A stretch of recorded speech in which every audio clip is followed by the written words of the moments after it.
U.S. car manufacturing giant General Motors is slashing up to 8,000 jobs in North America. It will also shut down 3 assembly plants in Ohio, Michigan, and the Canadian province of Ontario as part of plans to save the company around $6 billion.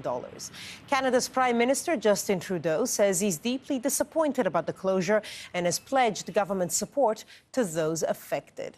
Shebra Tansi is live now from Washington, D.C., so that's the political reaction from Canada. But what about the political impact that all of this could have for President Trump?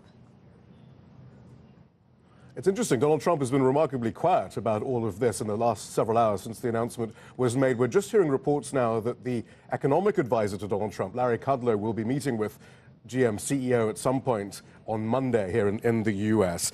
But clearly this is potentially quite disastrous for Donald Trump. Michigan, Ohio, key swing states. His pitch to American workers in those states are, I will rescue those of you who are being left behind by globalization.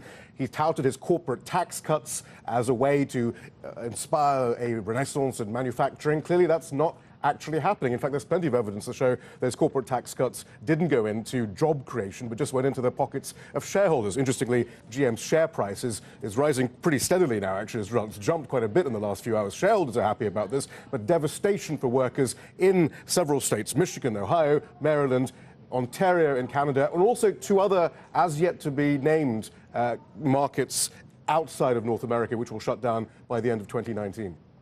Shebra Tansi with the latest on that story from Washington. Shihab, thank you.